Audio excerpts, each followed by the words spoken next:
यह एक real story है। एक बिजनेसमैन की वाइफ को उसी के घर में खून से लटपट करके उसकी हत्या कर दी। आप इस रहस्य को जानना चाहते हैं, उस बिजनेसमैन की बीवी की हत्या किसने करी, तो इस वीडियो को एंड तक देखिए और आओ हम साथ में चलते हैं इस रहस्य में कि ऐसा क्या हुआ था। दिल्ली एक ऐसा शहर जो कभी नहीं सोता। यहाँ की गलियों में हर रोज लाखों कहानियाँ जन्म लेती हैं।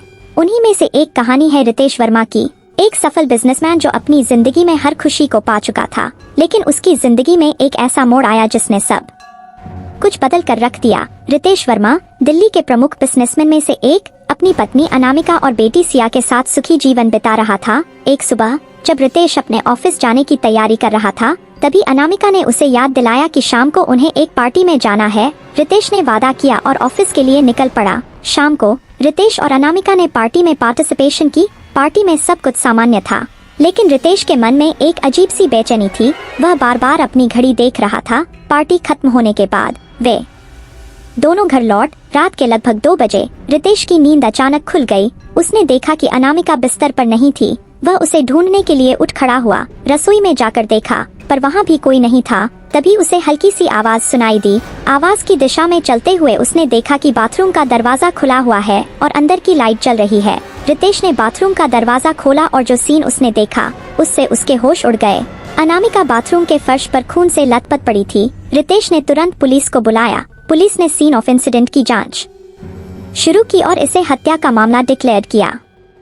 पुलिस ने सबसे पहले रितेश को ही सस्पिशियस माना, क्योंकि वह ही अनामिका के सबसे करीब था, लेकिन रितेश ने दावा किया कि उसने कुछ नहीं किया। पुलिस ने घर के सभी कर्मचारियों और आसपास के लोगों से पूछताछ की, लेकिन कोई ठोस सुराग नहीं मिला। अनामिका की मौत एक पहेली बन चुकी थी। पुलिस ने हर संभावित एंगल से जांच की, लेकिन कोई भी सुराग हाथ नहीं लगा। रितेश का धैर्य टूटने लगा था।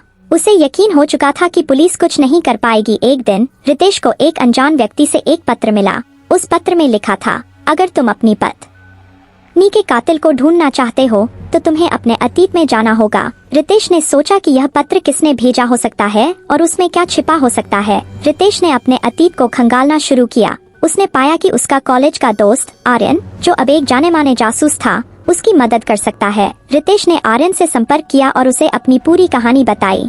आर्यन ने जांच शुरू की और पाया कि अनामिका की हत्या का सुराग रितेश के व्यापारिक दुश्मनों से जुड़ा हो सकता है। उसने रितेश को सावधान रहने की सलाह दी और खुद उस व्यक्ति का पीछा करना शुरू कर दिया जिसने पत्र भेजा था। आर्यन ने अपनी जांच में पाया कि रितेश का सबसे करीबी बिजनेस पार्टनर विवेक इस हत्या के पीछे था।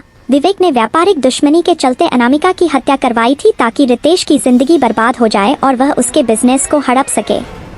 आर्यन ने सबूत इकट्ठे कर पुलिस को सौंपे। पुलिस ने विवेक को गिरफ्तार कर लिया और उस पर हत्या का मुकदमा चलाया। रितेश को फाइनली न्याय मिला, लेकिन अनामिका की मौत का दर्द हमेशा उसके दिल में रहा। उसने अपनी बेटी सिया के साथ नई जिंदगी की शुरुआत की, लेकिन अनामिका की यादें हमेशा उसके साथ रहीं।